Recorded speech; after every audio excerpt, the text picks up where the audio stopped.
At LV, our car insurance comes from the heart. That's why we've just launched our new multi-car cover.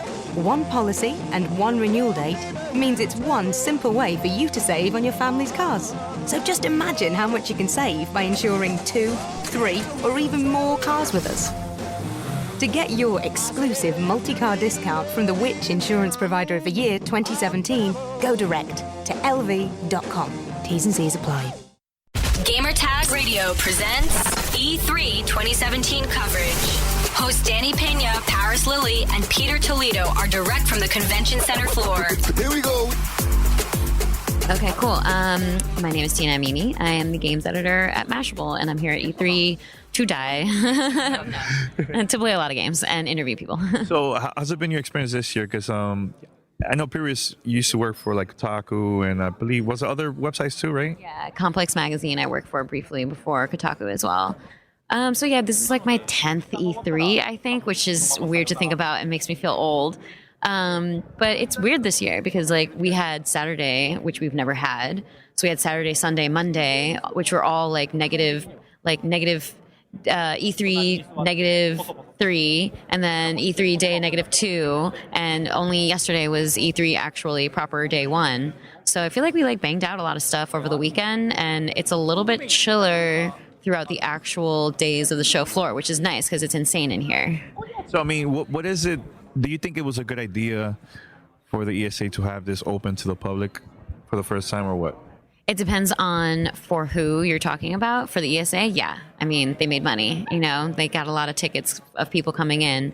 For literally everyone else, I don't think so. I mean, to survive as a convention, they needed to do something, and this was their solution.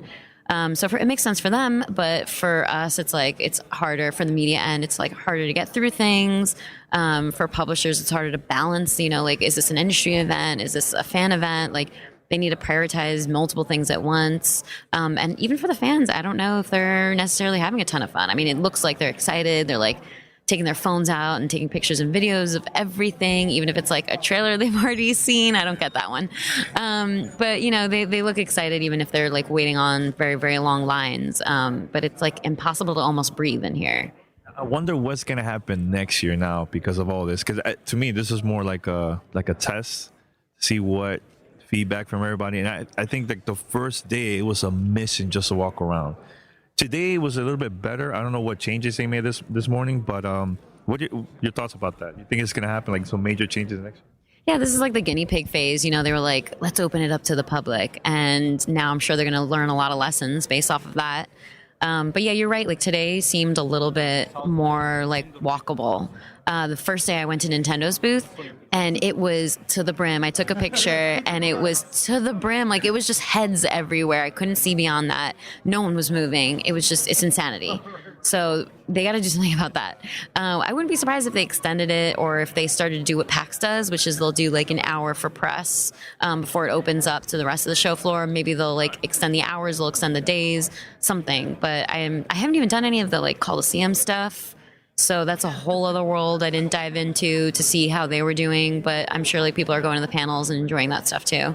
So any games you got your attention so far? I just played Destiny 2 earlier, and I don't know if this is so much about like Destiny 2 specific, but like I play on PS4 and I played at NVIDIA's booth. I played on PC and I was just like, oh my God, like I'm shooting and things are accurate and like people are dying like much quicker than it would be on PS4 or like, you know, any console. So that was cool. It was fun to play that. I'm excited actually to get back into like the community aspect of Destiny because I can't really do, I know it's not an MMO, but like I can't do an MMO style thing anymore. I feel like I'm past that like phase of my life. Like I murdered it with World of Warcraft and no longer. But I'm excited to like get back in it with people because I still have friends who play the first one. So now that they're resetting, I'll be able to come in fresh with everyone else and, you know, looking forward to like having weekend hangouts in that way. So what do you think about the press conferences this year? Obviously, Ubisoft won. I don't think there's like any question about that. I mean, they had their mic drop moment, Beyond Good and Evil 2. So that was great. But like, even outside of that, like, I've played the crew since, but just my impression off of the trailer at the conference, I didn't think I would ever care about the crew 2, but they managed to make me be like, oh, cool, okay. So it's like the developers were like, let's do the crew, but like in a way where you can drive anything. And like, that's cool to me. That just seems like a bunch of developers like messing around and trying to find ways to be creative. So like I saw a lot of like excitement and enthusiasm coming from them. And I do love, even though like I miss Aisha Tyler, 'cause she's great. It was so weird, right? Not having her this year. Yeah, it felt weird. It was like a staple. It was like an E3 staple. So it felt like there was something missing, you know, like there's a phrase in my language that's basically like your seat was empty. Like, you know, your place was empty, like in our hearts, it kind of translates to. Rough translation. And like I very much felt that way. But at the same time, I love that they brought the developers out and they brought them to the front. And like you can see like that maybe they don't love being on stage, but because they're a bunch of like programmers and like, you know, nerds and stuff just like we are, but like it felt relatable and it felt like you can see their enthusiasm, and that was really nice. My favorite moment was right at the beginning of the Ubisoft press conference when they would announce Mario and Rabbids. And one of the developers got emotional and stuff. Like it was like a dream come true. I think that was a very special moment. We haven't seen it in a while. I think the last time I see something like that was one of the indie games for EA. I think it was Ravel. The developers on stage, and you could tell that he was very nervous, but also emotional at the same time. So it's pretty cool to see that type of thing, you know. So what do you think about that? Yeah, I mean, it's an exciting moment for them. And especially if it's an indie, like you're saying, like, you know, for them, it's a big, huge deal to be up on stage at one of these things, like, because effectively you're being selected. Like if Sony or if Microsoft selects you to be debuting on their stage at E3, it's because they have faith in you. They're excited about it. So it should be exciting for them and nerve wracking. I'm sure I would be super nervous to go up on stage knowing hundreds of thousands of people are watching you and some of them are in the room right there.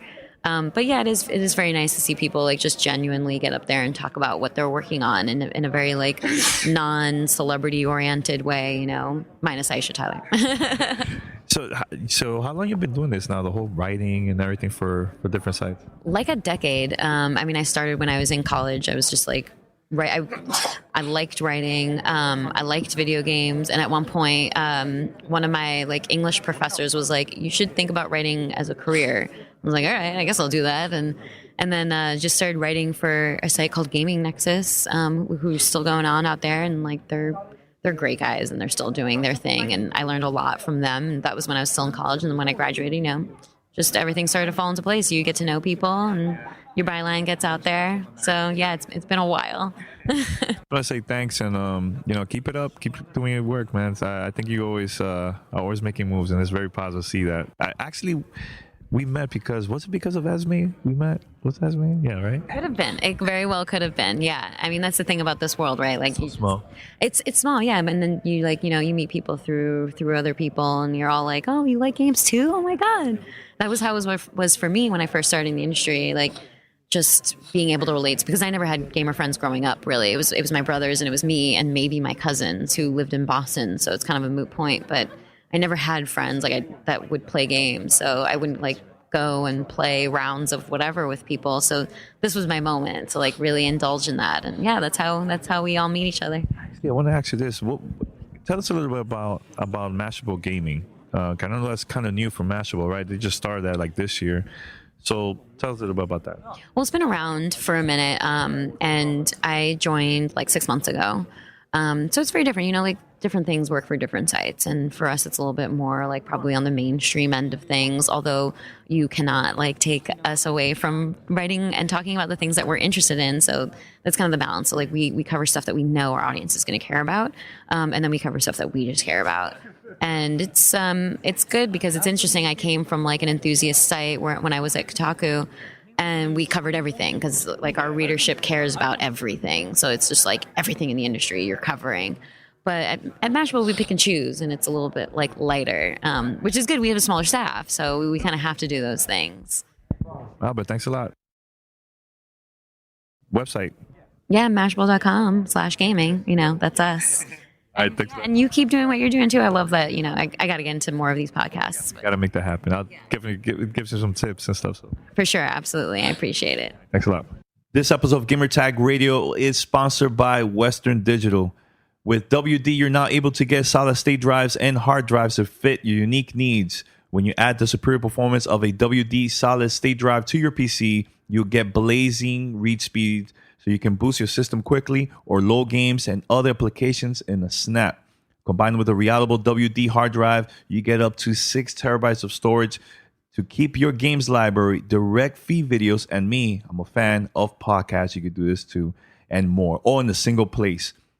And for limited time, Gamertag listeners, take advantage of this. Limited time, you can get 20% off a WD solid state drive with coupon code WDGTR.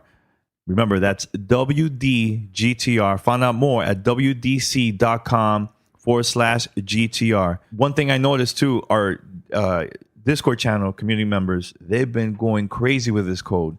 So take advantage of this. This is a limited time offer. You know, we have, Paris and P that also been testing this out now for a while. And now that especially they've been using more like capturing for like gaming stuff and also editing videos and everything. This is perfect for you guys, and there's a lot of the gamers that want to start doing that too for YouTube and Facebook and so on. No, absolutely. And again, take advantage of this code WDGTR. It is 20% off solid state hard drives. And if you're a hardcore gamer, if you're looking to build a new PC, you're going to want an SSD drive for faster read speeds, faster loading times in your games, etc. So take advantage, WDC.com/GTR. Use our code WDGTR for 20% off.